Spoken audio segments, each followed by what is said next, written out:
प्रणाम सभी को। प्रणाम।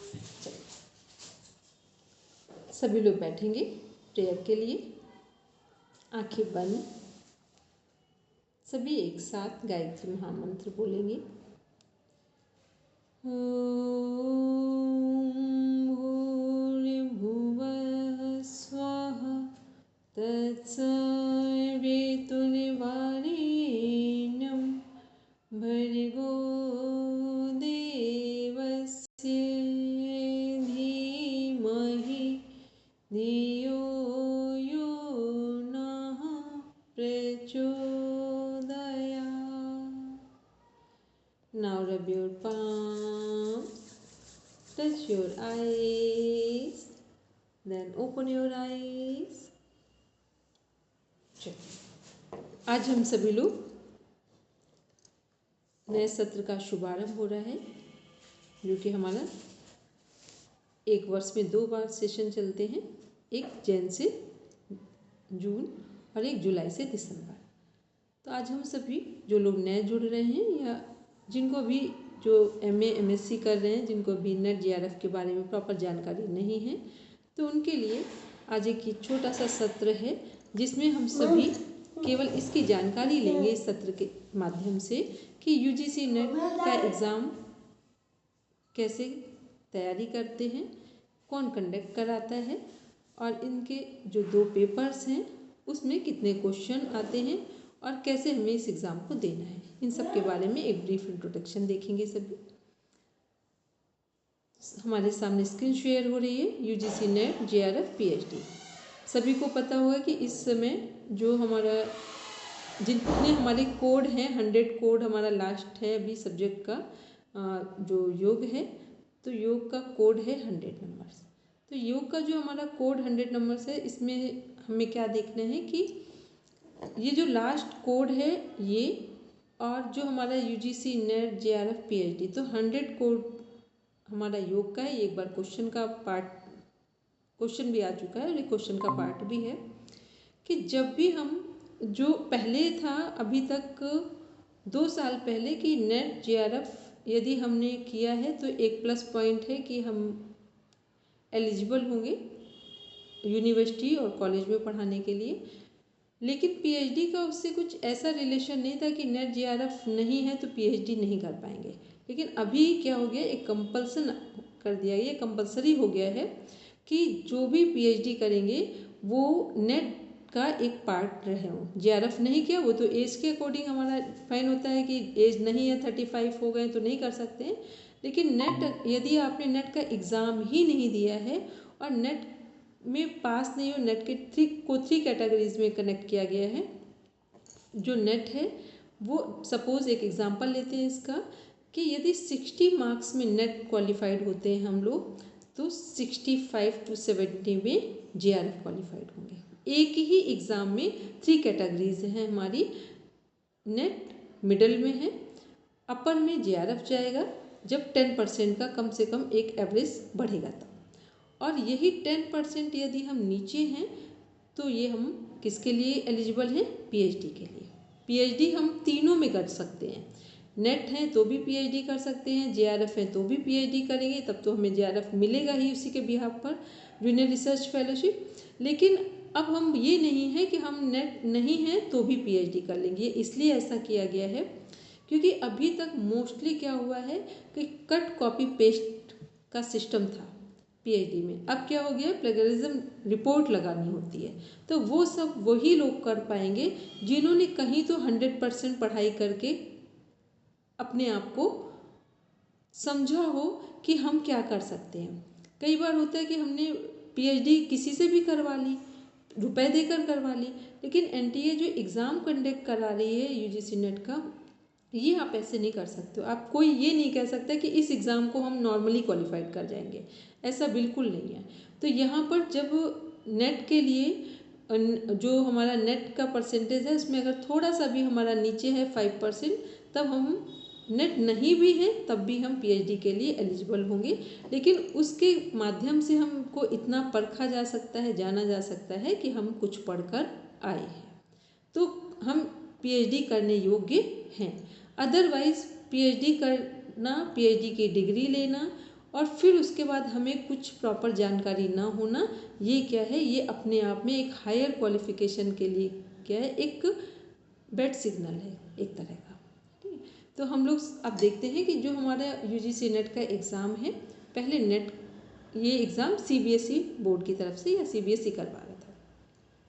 दिसंबर 2018, सभी को पता है 2017 से 2017 से ये एग्ज़ाम स्टार्ट किया। उससे पहले योग सब्जेक्ट को इतना उसमें नहीं था कि नॉर्मल योग से एमए कर रहे थे लोग, लेकिन नेट नहीं कर सकते, नेट जेआरएफ नहीं था। तो ये जब कोड डिज़ाइन किया गया है और फिर उसके बाद से 17 से एग्ज़ाम कंडक्ट कराया गया। तो 17 में जो एग्ज़ाम हुआ है स्टार्टिंग में, और फिर जो हमारा दिसंबर वाला नहीं सॉरी जैन में हुआ है, फिर दिसंबर में हुआ है वो। ठीक, क्योंकि ये आप सबको पता होगा कई बार दिसंबर वाला एग्ज़ाम है उसकी डेट थोड़ा बहुत आगे पीछे होती है, तो वो 10 जनवरी तक लगभग कवर कर ली जाती है। तो ये एग्ज़ाम जो पहले सीबीएसई ने करवाया, बाद में इसको एनटीए ने कंडक्ट कराया और अभी भी एनटीए ही कंडक्ट करा रहे हैं।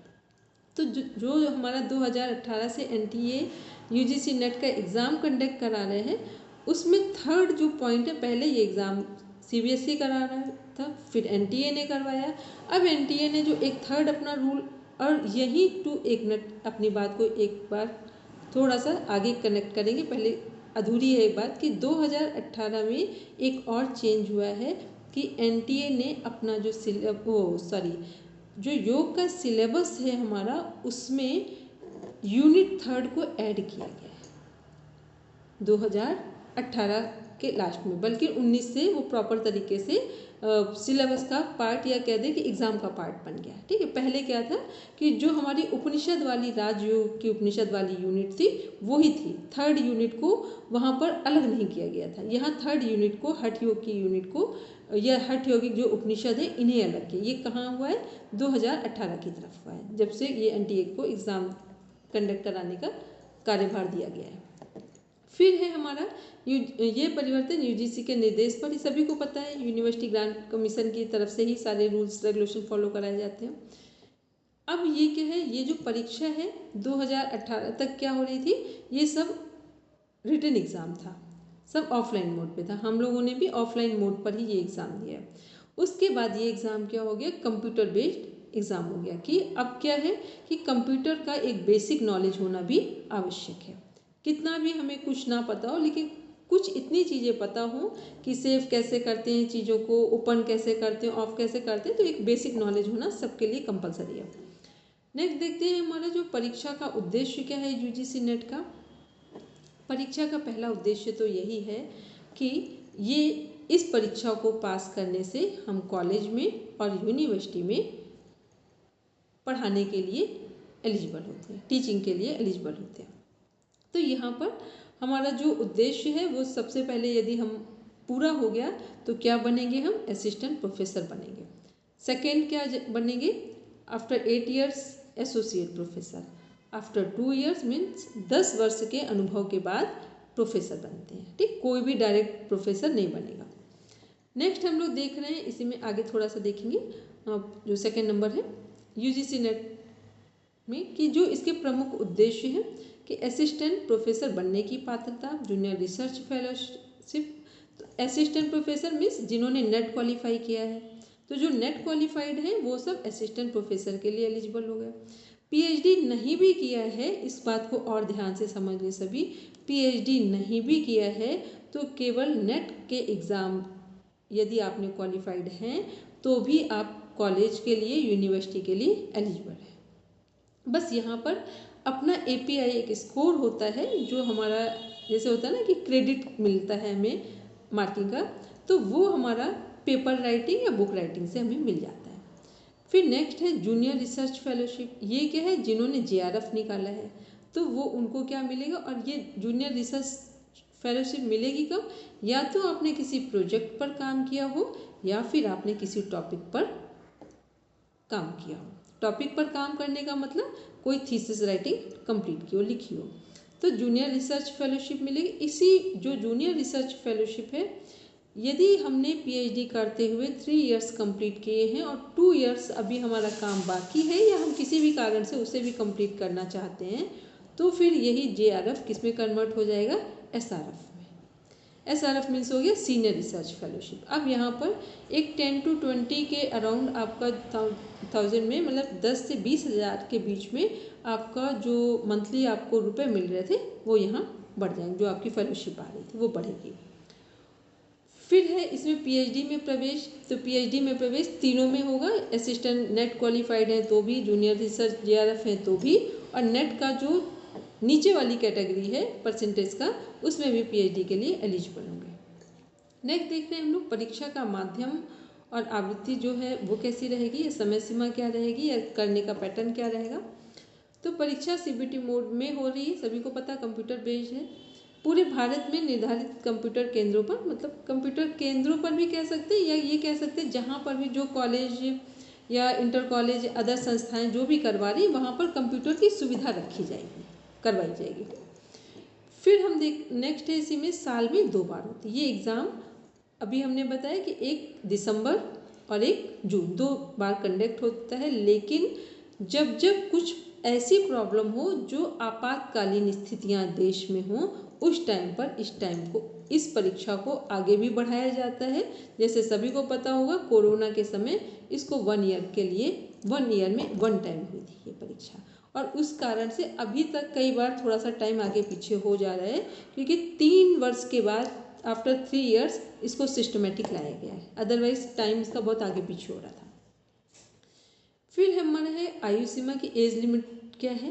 तो JRF के लिए 30 इयर्स मीन्स 30 वर्ष तक सभी लोग JRF ले सकते हैं, लेकिन इसमें कुछ लोगों को 35 तक के लिए JRF लेने की छूट है। तो वहाँ पर देखेंगे, और एक और भी है कि कोई आयु सीमा नहीं है, मतलब इस एग्ज़ाम को क्वालिफाई करना हो तो क्वालिफाई करने के लिए क्या है कि जो एज है हमारी उसकी कोई लिमिट नहीं है, 62 तक आप इसको कंडक्ट कर सकते, वो मतलब कंप्लीट कर सकते हैं। लेकिन यदि हमें JRF लेना हो तब हमारा जो हमारी एज में जो हमें थोड़ा कंसेशन मिला हुआ है तो उसको देखते हैं। तो फीमेल के लिए कितना है 35 तक फीमेल कर सकते हैं। SC ST में भी जो लोग आते हैं वो 5 ईयर उन्हें भी मिला हुआ है। OBC उन्हें भी 5 ईयर्स का कंसेशन मिला हुआ है। EWS उन्हें भी मिला हुआ है। PWD उन्हें भी, मतलब इतनी सारी कैटेगरीज हैं, केवल जनरल इसमें नहीं है, ठीक है। उनको छोड़कर बाकी सबके लिए यहाँ पर एक छूट मिली हुई है, और एक बड़ी है, ये नहीं 1 साल नहीं 5 साल की छूट है। अब देखते हैं जो प्रयासों की सीमा है, मतलब हम कितनी बार एग्ज़ाम को दे सकते हैं और किस एज तक दे सकते हैं, दोनों चीज़ें हैं। तो एज की भी कोई लिमिट नहीं है, और हम कितनी बार भी देना चाहें दे सकते हैं। लेकिन ध्यान रहे एक बात इस विषय में ज़रूर समझ लें, ऐसा बोला जाता है कि इस एग्ज़ाम को जो लोग एक बार क्वालिफाई हो जाएं वो 2 बार चाहें कभी टेस्ट करना हो तो कर लें, बार बार नहीं करें। क्यों ना करें, क्योंकि जो एक बार हो गया उसी का नेट मान लिया जाएगा, और बार बार आप करेंगे तो कुछ मान लो 10 लोग हैं जो दूसरी तीसरी बार बार अप्लाई कर रहे हैं, तो क्या होगा कि जो अदर 50 लोग जो बैठ रहे थे सीट जिनकी थी, तो वो 10 क्वालिफाइड बार बार हो रहे हैं, उन 10 का नंबर ही नहीं आ रहा है। तो ये हमें समझ होनी चाहिए कि इसका भी ध्यान रखना है कि एक बार यदि हम क्वालिफाइड हो गए हैं तो बहुत ज़रूरत हो तो कुछ और जगह हम लोग अपने ज्ञान को आजमाएंगे, यहाँ नहीं आजमाएंगे, क्योंकि इसमें बहुत लॉस होता है। जब इसकी काउंसलिंग कमेटी बैठती है तब इस पर बड़े 2-2 नंबर से लोग रह जाते हैं। ये 2-2 नंबर से कौन रहते हैं, जिन्होंने बार बार अप्लाई कर रखा है, तो वो तो निकल गए। अब वो 2-1 नंबर से रह गए, क्योंकि उनका परसेंटेज बढ़ गया और जो नए वाले थे वो रह गए वहाँ पर। तो इसलिए ये ध्यान रखें कि बार बार इस एग्ज़ाम को अप्लाई नहीं करेंगे, उसकी जगह दूसरी चीज़ों को अप्लाई करेंगे। नेक्स्ट देखते हैं इसमें जो परीक्षा शुल्क है, जो हमारा फीस है एग्ज़ाम को देने की। तो जनरल वालों की 1150 1150, फिर बाकी जो OBC और EWS में है उनका 600 रुपये है। SC ST PWD third gender सब के लिए 325 है। अब देखते हैं हमारा जो परीक्षा केंद्र है, हमारे एग्ज़ाम सेंटर है। पूरे भारत में NTA द्वारा केंद्र बनाए जाते हैं। जो हमारी राजधानी है मुख्य जो हमारा है, मान लो हम लखनऊ से आते हैं, दिल्ली से आते हैं, तो वहाँ एक हो गया मेन जगह, और फिर आते राज्य मुख्यालय जिला स्तर पर, ठीक है। जो हमारे अपने शहर हैं वहाँ पर सिटी में। अभ्यर्थी फॉर्म में शहर चुनते हैं। इसमें सभी को पता है 4 जगह के ऑप्शन होते हैं, वो हम कहीं पर भी चूज़ करेंगे उन 4 में से ही हमें एक मिल जाएगा। और मोस्टली होता है ऐसा है कि यदि हमने फर्स्ट ऑप्शन डाला तो फर्स्ट ही मिल जाता है, लेकिन रेयर में कुछ कहीं आउटर में है, कहीं अलग जगह है तो कभी हो, अदरवाइज आपको उसमें ऑप्शन आपकी चॉइस का ही मिल जाएगा।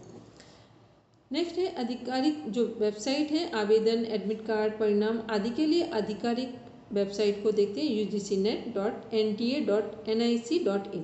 इस पर जाकर हम कोई भी जानकारी लेना चाहें वो ले सकते हैं, या हम अपने जो भी हमने एग्ज़ाम के लिए फॉर्म फिल किया है उससे संबंधित जानकारी को यहाँ ले सकते हैं। नेक्स्ट है विद्यार्थियों के लिए क्या संदेश है। ये केवल एक परीक्षा नहीं है, ये क्या है, जो एनटीए का एग्ज़ाम या हायर एजुकेशन को जब भी हम लोग देखते हैं तो हायर एजुकेशन का मीन्स ही हुआ उच्च शिक्षा। ठीक, उच्च शिक्षा का अर्थ ये नहीं है कि शिक्षा कितनी उच्च हुई है, उच्च शिक्षा से तात्पर्य है कि हमारे जीवन में क्या बदलाव आया है। उच्च शिक्षा का अर्थ केवल ये नहीं है कि हमारी पोस्टिंग कहाँ हो गई, हमारी सैलरी क्या है। उच्च शिक्षा से तात्पर्य है कि हमारे जीवन में क्या बदलाव आए हैं और हम अपने जीवन से अब क्या देने वाले हैं, क्योंकि अब इससे आगे तो कोई शिक्षा ही नहीं है।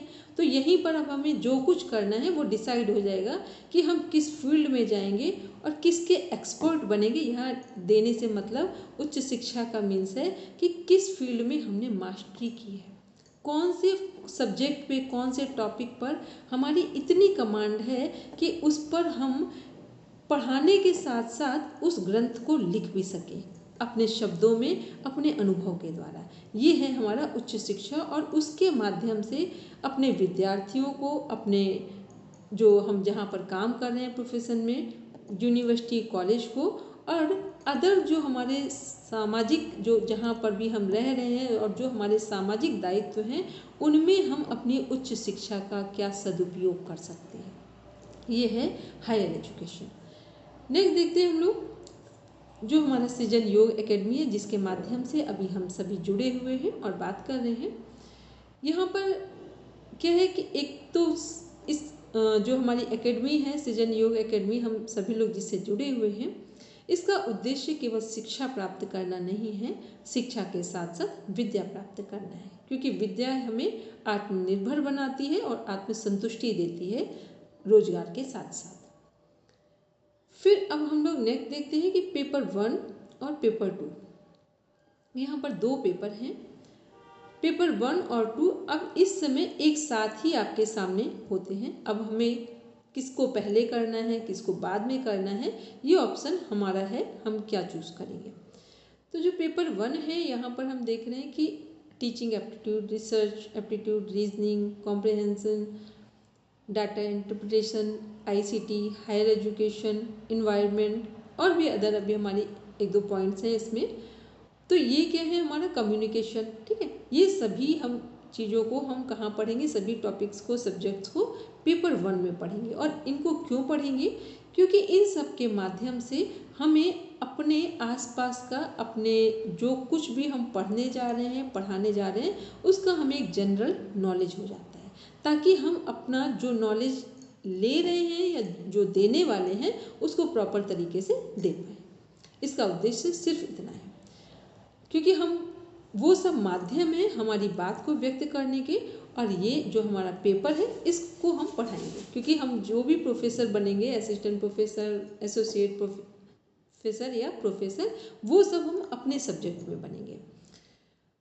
इसमें हम पढ़ेंगे जो अपना हमारा पेपर है सिलेबस, उसमें योग दर्शन, योग ग्रंथ, योग सूत्र, पतंजलि योग सूत्र, हठ प्रदीपिका, घेरण संहिता, ये हमारी 5th यूनिट है। शरीर रचना एवं शरीर क्रिया विज्ञान 6 यूनिट, योग चिकित्सा 7, 8th यूनिट मनोविज्ञान, ये 6 में ये आधुनिक शोध आधारित योग, ये सब क्या है अभी पूरा कंप्लीट यहाँ पर नहीं है, एक ब्रीफ इंट्रोडक्शन दिया गया कि क्या क्या हम अपने सिलेबस में पढ़ेंगे। PYQ आधारित स्मार्ट तैयारी भी है, यहाँ हमारे जो क्वेश्चन का पैटर्न जो हमने पढ़ा है उसके अकॉर्डिंग क्वेश्चन हमको मिलेंगे सॉल्व करने के लिए, जिसके माध्यम से हम आसानी से समझ पाएँ कि अपने हमारे एग्ज़ाम में किस तरह से क्वेश्चन पुटअप किए जाएंगे और कैसे हमें उन्हें सॉल्व करना है। और जो हमारे अब तक क्वेश्चन पेपर आ चुके हैं उनकी प्रॉपर प्रैक्टिस करवाई जाती है। मॉक टेस्ट रिवीजन सिस्टम, नियमित मॉक टेस्ट होंगे, टॉपिक वाइज रिवीजन होगा, जो भी हमने टॉपिक पढ़ा है उसका एक प्रॉपर रिवीजन भी करवाया जाएगा। फुल लेंथ टेस्ट, एक कंप्लीट टेस्ट भी होगा, जैसे हमारा एग्ज़ाम होता है, एग्ज़ाम का पेपर आता है उसके अकॉर्डिंग। फिर टाइम मैनेजमेंट प्रैक्टिस भी होगी, क्योंकि जितना हम अपने घर पे अपनी क्लास में खुद से टाइम मैनेजमेंट सीख जाते हैं, तो फिर हम जब एग्ज़ाम सेंटर में होते हैं तो हमें कोई भी प्रॉब्लम नहीं आती, कोई कन्फ्यूज़न क्रिएट नहीं होता है कि कितनी देर में हमारा कौन सा क्वेश्चन सॉल्व करना, किस पैटर्न में हमें सॉल्व करना है और क्या स्ट्रेटजी मेंटेन करके अपने पेपर सॉल्व करने की स्टार्टिंग करनी है, और पेपर को कितने टाइम में कंप्लीट करना है, किसको कितना समय देना है, किस क्वेश्चन को नहीं आ रहा है तो उस समय हमें क्या करना है, उसको स्किप करना है, इसको डॉट लगाना है, किसी भी तरह से हम आगे बढ़ेंगे। ये नहीं कि एक क्वेश्चन नहीं आ रहा तो वहीं रुक गए जाकर। ठीक, ये सारी प्रैक्टिस हम घर से जितना अच्छी से समझ के जाते हैं, क्लास में सॉल्व करते हैं क्वेश्चन आंसर को, उतना हमें एग्ज़ाम सेंटर में आसानी होती है। रिकॉर्डेड सेशन की सुविधा, हर क्लास की रिकॉर्डिंग आएगी आपके पास, कभी भी कहीं भी दोबारा कुछ पूछना हो उसे भी पढ़ने को आपको मिलेगा और आपको बताया भी जाएगा। और जो हमारा शुल्क है वो भी बहुत कम है, और ये भी कह सकते हैं कि जो लोग भी इस सृजन योग एकेडमी में पढ़ना चाहते हैं, जो लोग दे सकते हैं उनसे एक प्रॉपर शुल्क लिया जाएगा, वो भी एक लिमिट है। ऐसा नहीं है कि आपको हम ये बोले कि बहुत फीस है, अभी आपको एक फीस का पूरा पैटर्न नीचे समझा देंगे। और जिनके पास, जो बच्चे स्टूडेंट सच में पढ़ना चाहते हैं और उनके पास यदि कोई ऐसा माध्यम नहीं है, कोई सही सुविधा नहीं है, वो भी आराम से पर्सनल बात करके इस सेशन के माध्यम से अपनी शिक्षा को पूरा कर सकते हैं। विद्यार्थियों के बजट में और गुणवत्ता से समझौता किए बिना, इसको सिंपल सा ये कह सकते हैं कि हम सब पढ़ाने के लिए आए, हम ईमानदारी से पढ़ाएंगे और आप जितना अच्छा पढ़ेंगे और हम पढ़ाएंगे, दोनों मिलकर, क्योंकि आपकी उन्नति और हमारी उन्नति, दोनों की उन्नति से ही इस सृजन को आगे बढ़ाया जा सकता है या शिक्षा को विद्या में कन्वर्ट किया जा सकता है। नेक्स्ट है perfect guidance bye expert faculty, और यहाँ पर जो भी लोग आपको पढ़ाएंगे वो एक्सपर्ट लोग, जो अपने ज्ञान के साथ अनुभव भी रखते हैं और उनकी अपनी प्रॉपर शिक्षा भी है। ऐसा नहीं कि जो पढ़ाने वाले हैं वो कोई भी यहाँ पढ़ाएगा, जो इसके लिए एलिजिबल हैं नेट JRF को पढ़ाने के लिए, वही आपको यहाँ पर पढ़ाएंगे। हमारा लक्ष्य है केवल परीक्षा पास कराना नहीं है, योग के सच्चे विद्यार्थी तैयार करना है। जो हमारा है, यदि आपका लक्ष्य है एसोसिएट प्रोफेसर बनना, JRF प्राप्त करना, लेना, PhD प्रवेश पाना, तो आपका चुनाव है। आप आराम से चीज़ों को ध्यान से पढ़िए, देखिए, सुनिए। यदि आपको अच्छा लगे तो इस चैनल के माध्यम से अपने यहाँ पर कुछ नंबर्स दिए जाएंगे, उसके माध्यम से आप सृजन एकेडमी में जुड़ सकते हैं और नियमित इसकी कक्षाएं, आज शुभ आरंभ हो गया है, कल सिलेबस का डिस्कशन होगा और मंडे से प्रॉपर क्लासेस स्टार्ट हो जाएंगी। तो ये आपके ऊपर, ऐसा किसी से कोई कंपल्सन नहीं है, ये आपका चुनाव है। लेकिन बस सिर्फ इस चैनल के माध्यम से एक ही संदेश है कि आप शिक्षा को विद्या में कन्वर्ट करें और जीवन में स्वास्थ्य, सद्बुद्धि, समृद्धि तीनों का चुनाव एक साथ हो। इसलिए जो हमारा योग है, नेट JRF है, इसकी पढ़ाई पूरे मन से करिए। आने वाला जो समय है वो योग के जो टीचर्स हैं, प्रोफेसर्स हैं, या कहीं पर भी योग में आपने प्रॉपर, आपकी स्किल है, आपका एक्सपीरियंस विद नॉलेज है, तो आप समझ लीजिए आपके लिए बहुत सारे अवसर ओपन होने वाले हैं। तो ये सब हम लोग ने अभी देखा कि हमारा जो सिलेबस है या हम जो नेट JRF की पढ़ाई करेंगे उससे संबंधित हम लोगों ने बात की। यदि किसी का कोई क्वेश्चन हो, कहीं कोई कन्फ्यूज़न हो तो प्लीज़ ज़रूर पूछ लें, नहीं है तो फिर इस रिकॉर्डिंग को आराम से सुनेंगे।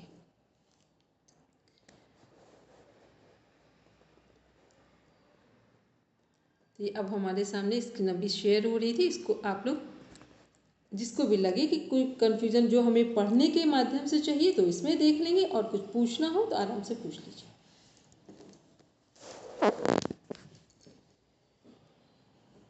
चलिए अब हम ऐसी उम्मीद करेंगे कल हम इस सेशन को, कल हमारा बसंत पंचमी है, कल प्रॉपर तरीके से अपने सिलेबस को हम लोग डिस्कस करेंगे। एक बार चाहें तो हम लोग केवल सिलेबस को डिस्कस नहीं करेंगे, सिलेबस को देख लेंगे कि हम लोग हमारा सिलेबस क्या है। और ये हम लोग सिलेबस देख रहे हैं, पेपर 2 देख रहे हैं, पेपर 1 नहीं देख रहे हैं। एक बार थोड़ा सा ऊपर से देखेंगे जहाँ से कोड आ रहा है इसका।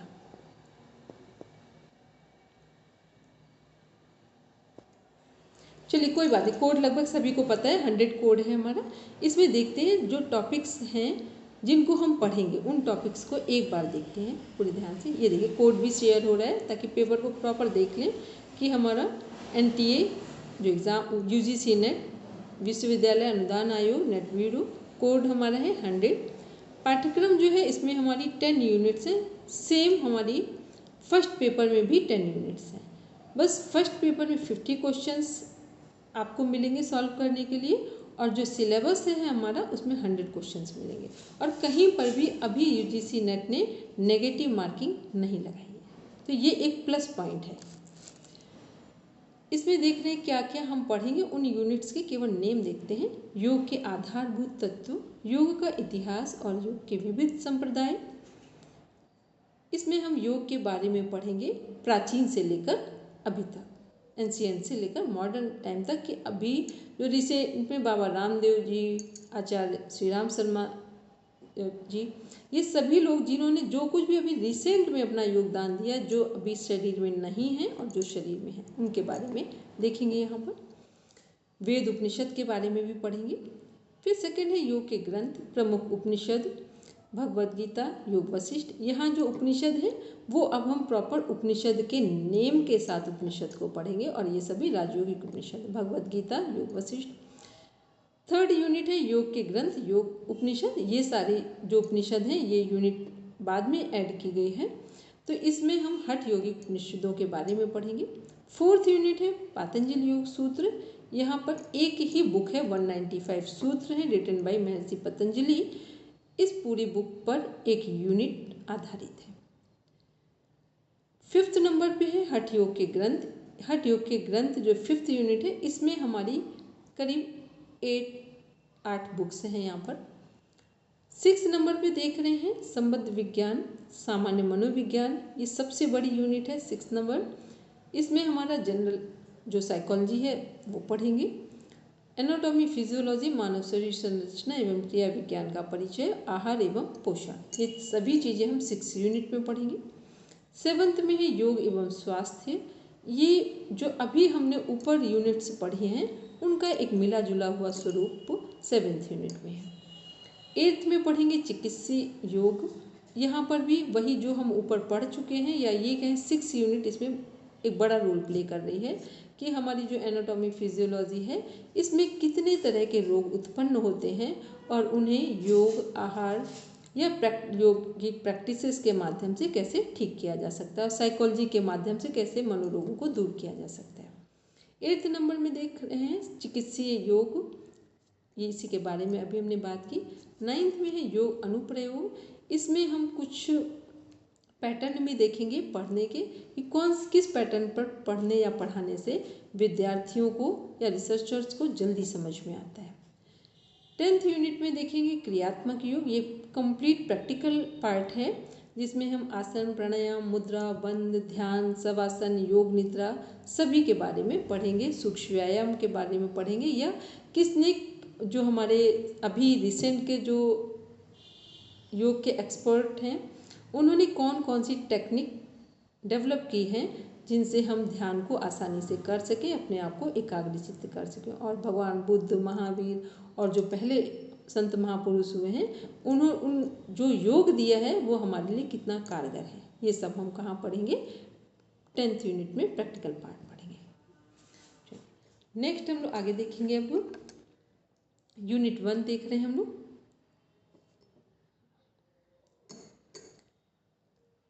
यहाँ पर यूनिट 1 के अंदर हम क्या पढ़ेंगे सिर्फ उसको देखते हैं। आज पूरा तो नहीं कंप्लीट होगा, इसलिए हम कल के लिए बात करें, तो जितना आज कंप्लीट होगा उसके बाद हम लोग कल कनेक्ट करेंगे। तो योग के जो आधारभूत तत्व, योग का इतिहास और योग के विविध संप्रदाय।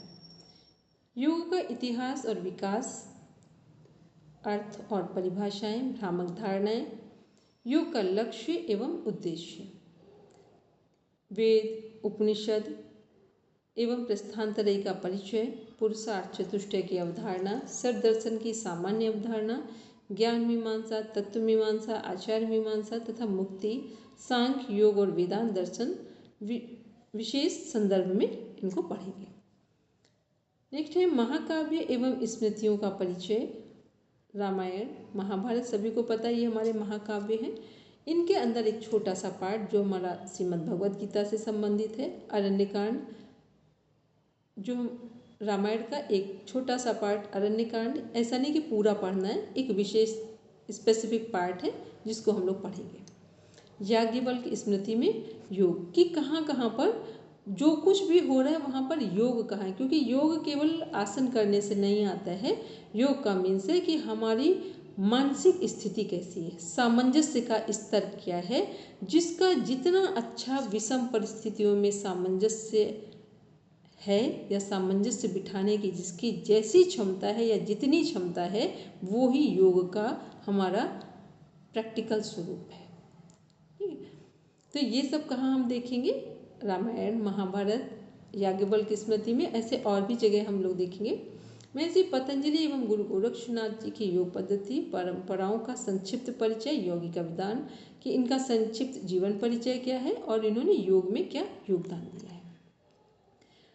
नारद भक्ति सूत्र में योग एवं संत साहित्य में योग, कबीरदास, तुलसीदास एवं सूरदास जी के बारे में पढ़ेंगे। सभी को पता है, कोई भी संत महापुरुष हैं, सबके जीवन में योग का समन्वय है, क्योंकि योग क्या है, yoga is the science of body, mind and soul. योग क्या है, शरीर, मन और आत्मा का विज्ञान है। आधुनिक काल में योग देखते हैं स्वामी विवेकानंद जी, श्री अरविंद जी, महर्षि रमण, महर्षि दयानंद सरस्वती जी की योग परंपराओं के बारे में पढ़ेंगे। इस दुनिया में जिसने भी कुछ देने का मन बनाया है, वो सब योग उनके जीवन का हिस्सा है, क्योंकि देता वही है जिसके जीवन में शरीर, मन और आत्मा के बीच में संतुलन है, उसी को वसुधैव कुटुंबकम समझ में आता है। समसामयिक जो हमारी अभी का देख रहे हैं रिसेंट में काल में योग, श्री श्यामाचरण लाहिड़ी, श्री टी कृष्णमाचार्य जी। टी कृष्णमाचार्य जी के हैं योग के पितामह हैं मॉडर्न टाइम के। स्वामी शिवानंद सरस्वती जी, स्वामी राम हिमालय, महर्षि महेश योगी, श्री राम शर्मा आचार्य जी का संक्षिप्त परिचय और योग के उत्थान और विकास के लिए इनका महत्वपूर्ण योगदान क्या है, कि उन्होंने समाज को क्या दिया है, किसके माध्यम से हम सहज भाव से योग को अपने जीवन में शामिल कर सकते हैं। ज्ञान योग, भक्ति योग, कर्मयोग, राजयोग, हठ योग एवं मंत्र योग का परिचय, ये सब हम फर्स्ट यूनिट में देखेंगे। जैन मत तथा बौद्ध मत योग के तत्व, इनमें भी योग को देखेंगे कि जैनियों के लिए जैन धर्म के माध्यम से किस तरह से योग करके अपने जीवन को अच्छा रख सकते हैं। बौद्ध मत, सभी ने जो कुछ भी दिया है, संत महापुरुषों ने योग को जैसा समझा है वैसा बताने का प्रयास किया है। यूनिट 2 देखते हैं हम सभी। यूनिट 2 में योग के ग्रंथ हैं, प्रमुख उपनिषद। अभी यूनिट 1 में योग और उपनिषद, वेद और उपनिषद के बारे में पढ़ेंगे। यहाँ उपनिषद को प्रॉपर हम देखेंगे कि किस उपनिषद के माध्यम से क्या कहानी है जो हमारे मानव जीवन में परिवर्तन लाती है, क्योंकि कभी किसी को कोई कहानी किसी का जीवन बदल देती है, किसी को कोई कहानी बदल देती है, किसी को कोई छोटी सी बात लग जाए और उसका जीवन बदल जाए। तो यहाँ हम लोग उपनिषद में क्या पढ़ेंगे कि कैसे जो विद्यार्थी हैं या जो सत शिष्य हैं, उनको किस तरह के गुरु जी का, जो सदगुरु भगवान का ज्ञान है, वो उनके जीवन में किन किन माध्यमों से उतरता है, उनके जीवन में शामिल होता है या जीवन को बदल देता है।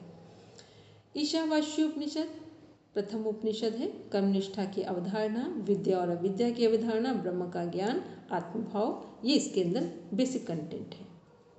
केन उपनिषद आत्म, स्व और मन, सत्य की अंतर अनुभूति, यक्ष की उपाख्यान, शिक्षा, ये सब पढ़ेंगे हम लोग केन उपनिषद में।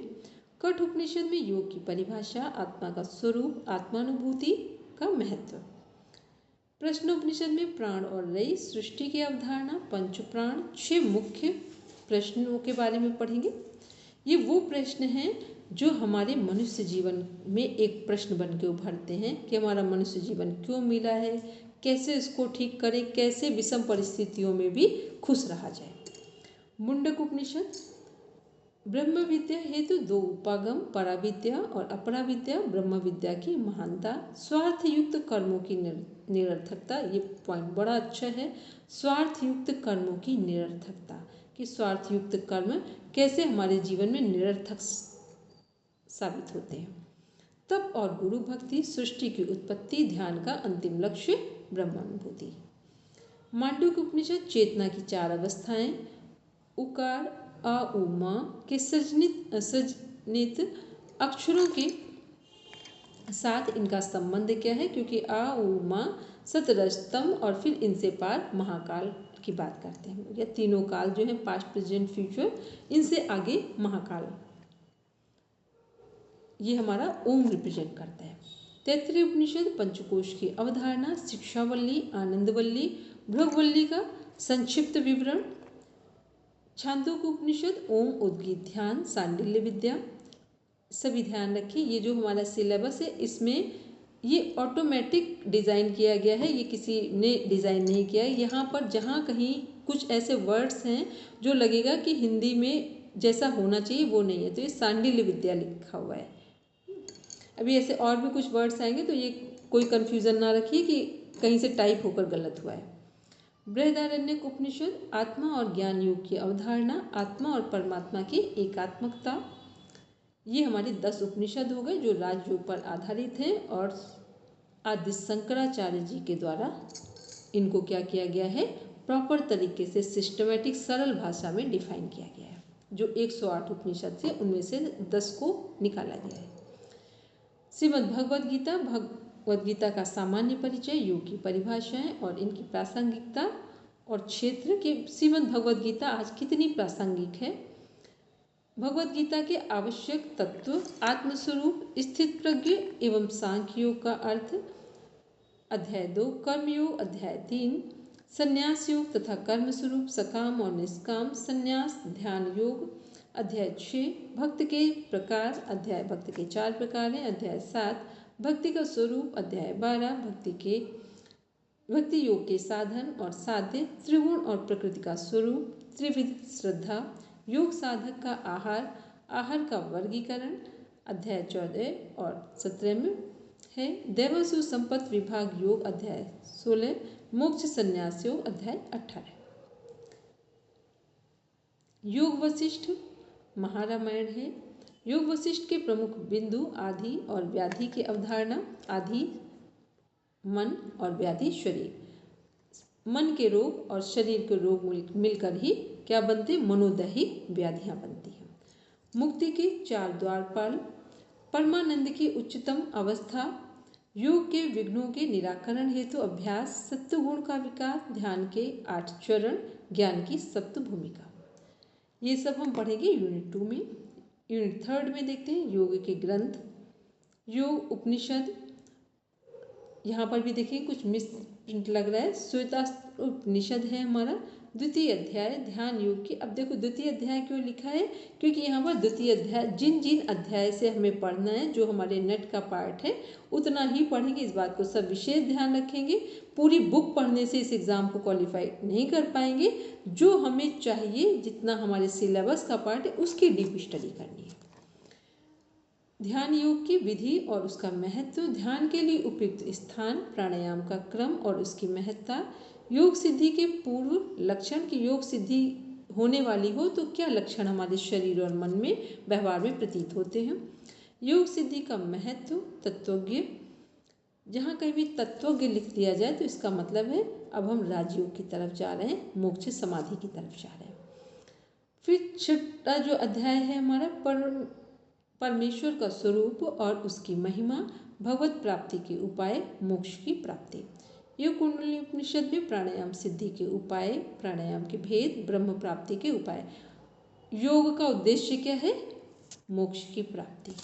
मनुष्य जीवन का उद्देश्य क्या है, मोक्ष की प्राप्ति। तो कुछ भी पढ़ेंगे एट लास्ट जीष्ट क्या निकलेगा? मोक्ष। मोक्ष का मतलब हर समय विषम परिस्थितियों में भी आनंदित रहे, संसार का सदुपयोग करके अपने जीवन को आत्मसंतुष्टि की ओर ले जाए। फिर है योग कुंडली उपनिषद, प्राणायाम सिद्धि के उपाय, प्राणायाम के भेद, ब्रह्म प्राप्ति के उपाय। योग चूड़ामणि उपनिषद, योग के 6 अंगों का वर्णन एवं प्रत्येक के फल और उनके क्रम। त्रिशिख ब्राह्मण उपनिषद, अष्टांग योग, कर्मयोग, ज्ञान योग का वर्णन। कुछ योग एक दूसरे से कनेक्ट भी होंगे, अलग हर चीज़ें अलग नहीं हैं। योग तत्वोपनिषद, मंत्र योग, लय योग, हठ योग एवं राजयोग तथा इनकी अवस्थाएं, आहार एवं दिनचर्या, योग सिद्धि के प्रारंभिक लक्षण एवं सावधानियां।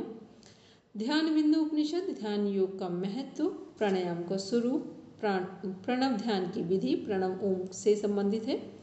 प्रणव ध्यान की विधि, षडंग योग, नादानुसंधान द्वारा आत्म दर्शन। नाद बिंदु उपनिषद, हंस विद्या, उनके विभिन्न अंगोपांगों का वर्णन, ओमकार की 12 मात्राओं तथा उनके साथ प्राणों के विनियोग का फल, नाद के प्रकार तथा नादानुसंधान साधना का स्वरूप, मनोलय स्थिति। योग राज उपनिषद, मंत्र योग, लय योग, हठ योग, राजयोग, 9 चक्र, उनमें ध्यान की प्रक्रिया। ये सब हम कहाँ पढ़ेंगे? ये सब कुछ हम पढ़ेंगे 3rd यूनिट में, जो कि हमारे हठ योग से संबंधित है। यूनिट 4 पातंजल योग सूत्र, समाधिपाद, योग का अर्थ एवं स्वरूप, चित्त की अवधारणा, चित्त भूमियाँ, चित्त वृत्तियाँ, अभ्यास और वैराग्य रूपी संसाधनों का, चित्त वृत्ति निरोध के उपाय, भाव प्रत्यय एवं उपाय प्रत्यय की अवधारणा, साधक पंचक, चित्त विक्षेप, योग अंतराय, एक तत्व अभ्यास, चित्त प्रसादन, समाधि के प्रकार और स्वरूप, अध्यात्म प्रसाद और नितंबरा प्रज्ञा, संप्रज्ञात, असंप्रज्ञात, सबीज एवं निर्बीज समाधि, समापत्ति और समाधि के मध्य अंतर, ईश्वर की अवधारणा और ईश्वर के गुण, ईश्वर प्रणिधान की प्रक्रिया। यूनिट 2 में देखते हैं, ये जो हमारा योग दर्शन है ये 4 पाद में डिवाइड है। साधन पाद, पतंजलि के क्रिया योग की अवधारणा, क्लेश के सिद्धांत, कर्माशय एवं कर्म विपाक की अवधारणा, दुख का स्वरूप, चतुर्व्यूह की अवधारणा, दृश्य निरूपण, दृष्टा निरूपणम, प्रकृति पुरुष संयोग, अष्टांग योग का संक्षिप्त परिचय, यम नियम, वितर्क और महावृत्त की अवधारणा, वितर्क और महावृत्त की अवधारणा, आसन, प्राणायाम, प्रत्याहार और उनकी सिद्धियां, ये हम लोग बात कर रहे हैं अष्टांग योग की। विभूति पाद में हमारा अंतरंग योग है अष्टांग योग का, धारणा, ध्यान, समाधि का परिचय, संयम का स्वरूप, चित्त संस्कार की अवधारणा, परिणाम त्रय की विभूतियाँ, परिणाम त्रय और विभूतियाँ, कैवल्यपाद, सिद्धि के 5 साधन, निर्माण चित्त की अवधारणा, समाधि जनित चित्त का महत्व, कर्म के 4 प्रकार, वासना की अवधारणा, धर्म एक समाधि और उसका फल, विवेक ख्याति निरूपण। ये सब हम कहाँ पढ़ेंगे? जैसे 4th यूनिट में। ये एकमात्र ये क्या है, क्वेश्चन का पार्ट है कि यूनिट पूरे 10th यूनिट में ऐसी कौन सी यूनिट है जो एक छोटी सी पुस्तक पर यूनिट आधारित है, वो है योग दर्शन। इसका मतलब है कि योग दर्शन बुक का महत्व कितना है ये हम समझ सकते हैं। नेक्स्ट हम लोग देख रहे हैं यूनिट 5 में देख रहे हैं हठ योग के ग्रंथ।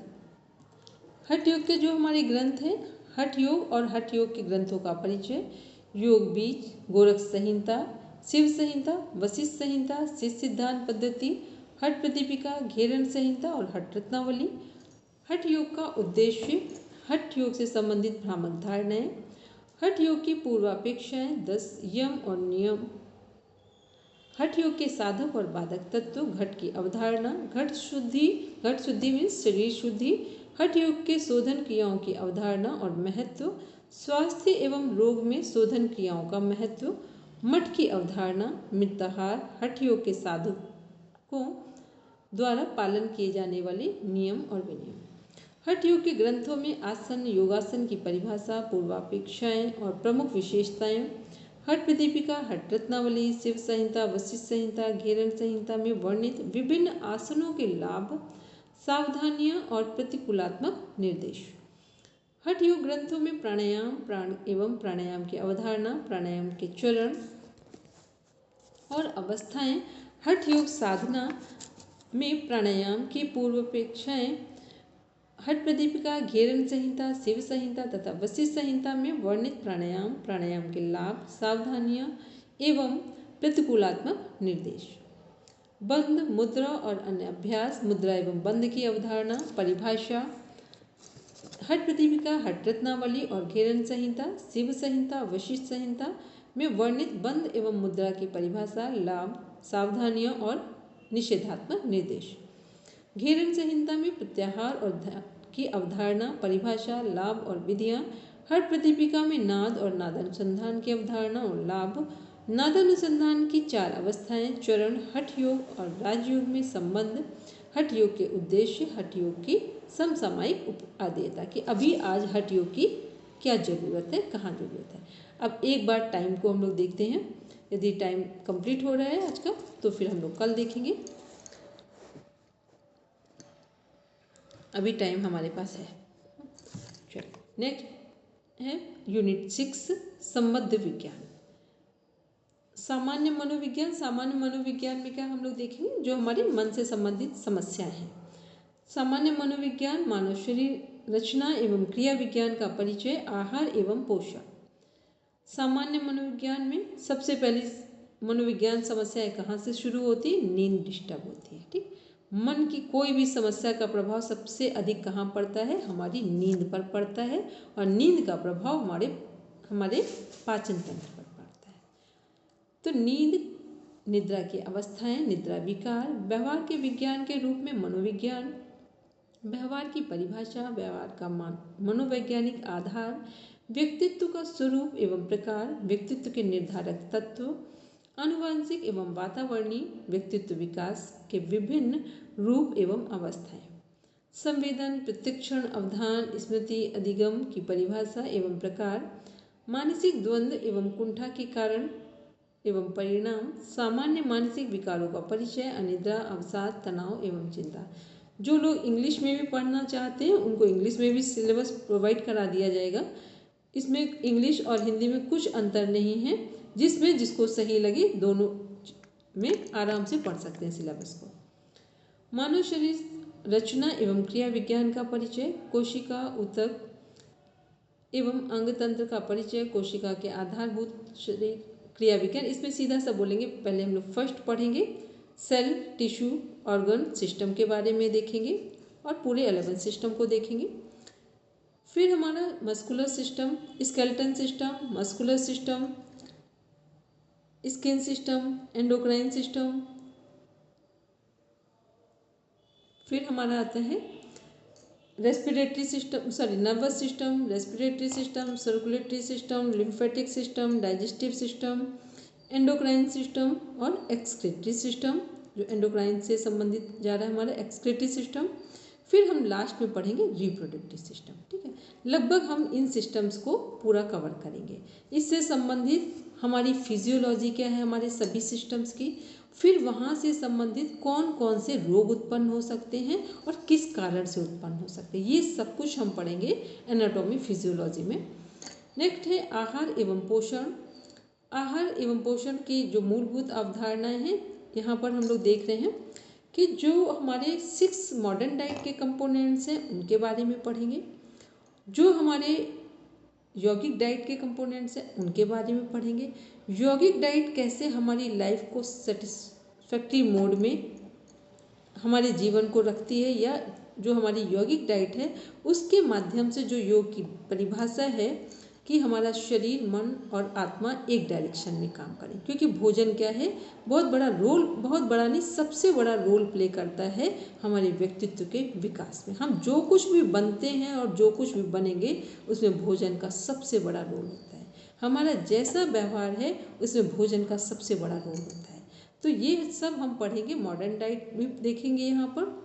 और डाइट में साइकोलॉजी का क्या पार्ट है, जब भी भोजन बन रहा है या भोजन को लिया जा रहा है, ये सब हम 6 यूनिट में देखेंगे आहार एवं पोषण के अंतर्गत। नेक्स्ट देखेंगे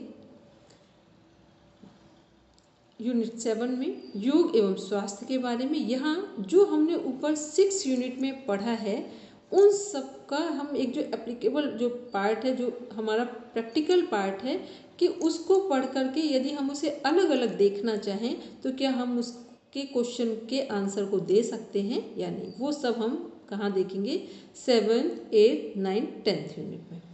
तो WHO के अनुसार कुछ भी इस दुनिया में देखा जाएगा वो किसके अकॉर्डिंग चेक किया जाता है, WHO के जो हमारे पहले 3 नॉर्म्स थे, 3 थे हमारे डायमेंशन, फिजिकल, मेंटल और सोशल था। ठीक, जब से योग को इंटरनेशनल कनेक्ट किया गया या जब से योग की ज़रूरत पड़ी है रियलिटी में, तब से स्पिरिचुअल को कनेक्ट कर लिया गया, क्योंकि सबको समझ में आ गया कि 3 जगह 3 तरह की हेल्थ हमारी अच्छी रहें तब भी जरूरी नहीं है कि हम स्वस्थ हों।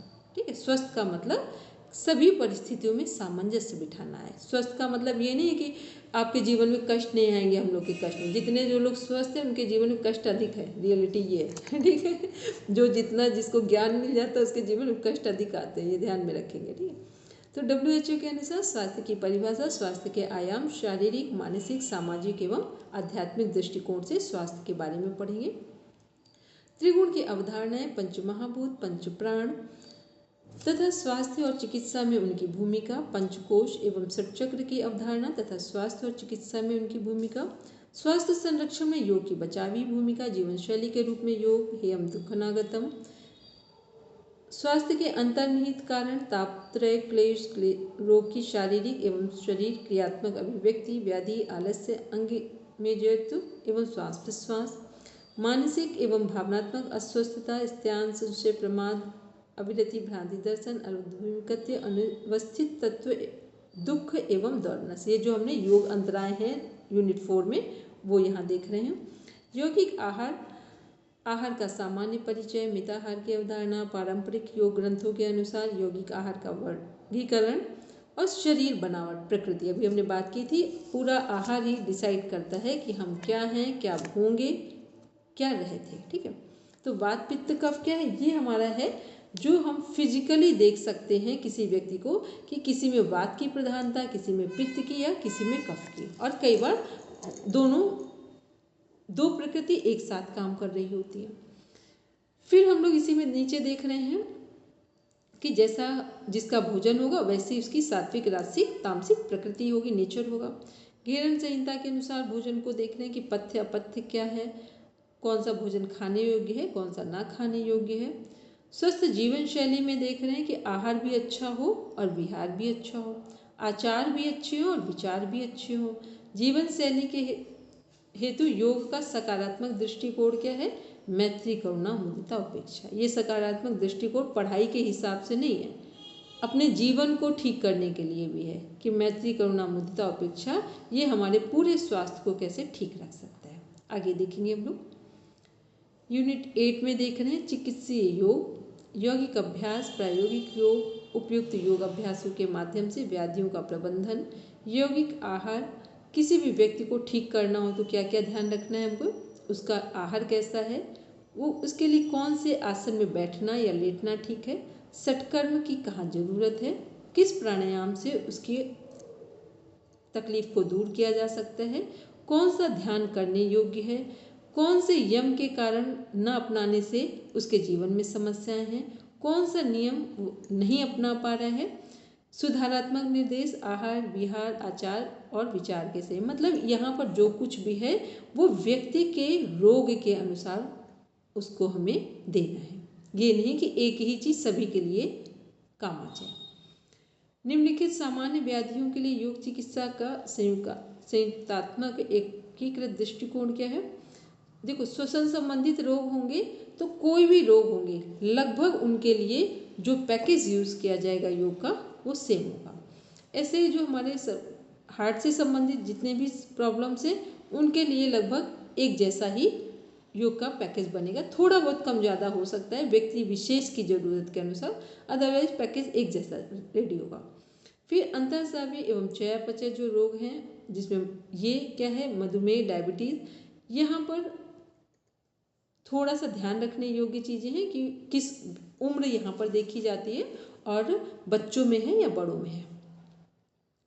फिर नेक्स्ट हम लोग देख रहे हैं ओबेस्टेटिस एवं गायनिकोलॉजिकल जो फीमेल से संबंधित प्रॉब्लम्स हैं, रिप्रोडक्टिव सिस्टम से रिलेटेड, जठरांत्रीय विकार, मांसपेशी कंकाली विकार, सर्वाइकल, स्नायु, मानसिक, ये सभी तरह के जो रोग जो हमने यूनिट 6 में देखा है, यदि हमने एनाटॉमी फिजियोलॉजी ठीक ढंग से पढ़ी है, साइकोलॉजी ठीक ढंग से पढ़ी है, डाइट को ठीक ढंग से देखा है, तो यहाँ पर हम रोग के अनुसार ट्रीटमेंट दे सकते हैं।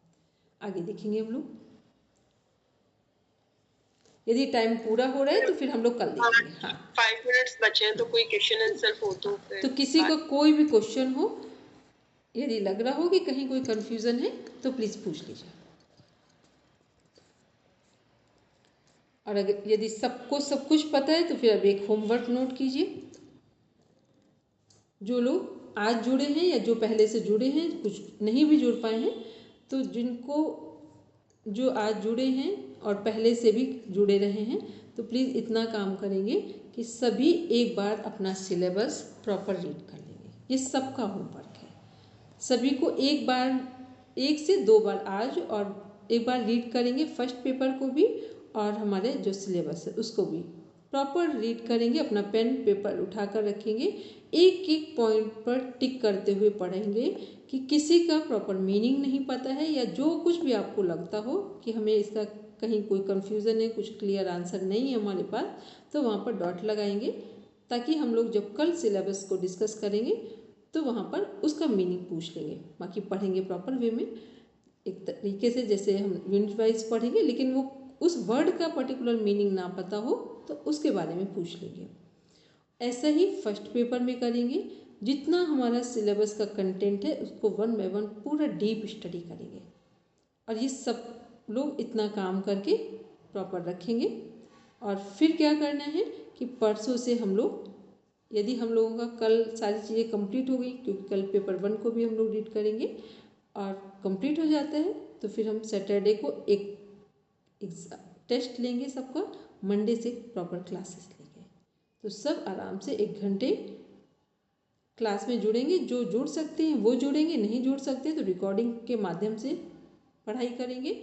लेकिन जो अपना जिसका जो टास्क हो, जो जिसने गोल डिसाइड किया हो कि हमें इस बार ही करना है, जो एमए कर रहे हैं वो अच्छा ट्रायल देंगे, और जिनको लगता है कि इसी बार निकालना है, हमको कंप्लीट करना है इस एग्ज़ाम को, तो वो प्रॉपर उसी के भी आप पर तैयारी करेंगे।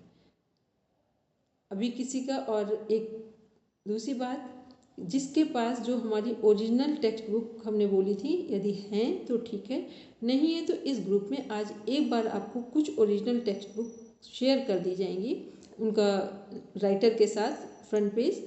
तो उन बुक्स को आप सभी मंगवा लीजिए, ताकि हमें पढ़ते समय कहीं पर कुछ प्रॉब्लम ना हो, क्योंकि कुछ बुक्स का ओरिजिनल टेक्स्ट बुक का होना सभी के पास आवश्यक है। बाकी का जो कंटेंट है वो हम लोग आराम से देख लेंगे। बोलेंगे मीता मैम?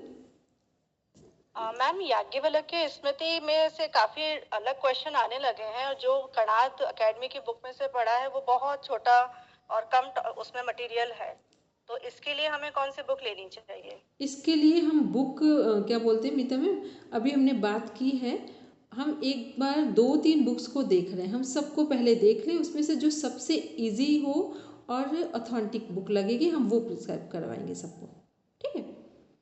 क्योंकि वो हम एक बार चेक कर लें, क्योंकि इस बार हमने देख लिया याज्ञवल्क्य की स्मृति से, अभी तक ऐसा लगता था कि उसमें से कुछ है ही नहीं, बस 2-3 चीज़ें हैं, बस उतने ही सफिशिएंट है। इस बार क्वेश्चन सही से पूछे गए हैं, ठीक है? नारद भक्ति सूत्र को अभी तक लगता था ऐसे बस नॉर्मल है, तो अब क्या हो रहा है कि जैसे जैसे आगे आने वाले टाइम में सिलेबस को, वो एग्ज़ाम सिलेबस को बोल रहे हैं, सिलेबस तो सेम रहेगा, उसके एग्ज़ाम को टफ करेंगे, कंपटीशन को टफ करेंगे, तो कहीं ऐसे ही तो डीप में जाते जाएंगे। जैसे अभी तक क्या था कि उपनिषद को 3 साल पहले बहुत डीप में नहीं पूछते थे, लेकिन अभी 3 इयर्स बैक से देख रहे हैं कि उपनिषद को प्रॉपर तरीके से पूछा जाने लगा है, ठीक है? तो इसलिए इस बुक को हम बता देंगे और फिर उसके अकॉर्डिंग सब लोग परचेस कर लेना। और यदि हमें लगा कि उसका मैटर इसी में PDF में कवर हो सकता है तो फिर आपको लेने की ज़रूरत नहीं पड़ेगी, ठीक है? चलिए सब बैठेंगे शांति पाठ के लिए।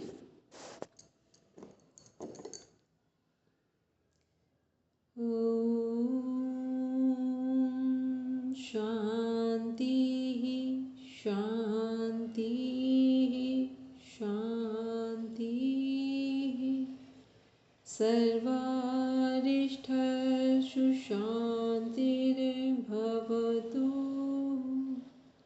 Now rub your palms, touch your eyes, then open your eyes. चलिए, सबको प्रणाम, शुभ रात्रि। नमस्ते दीदी, सभी सबको को प्रणाम, प्रणाम। नमस्ते।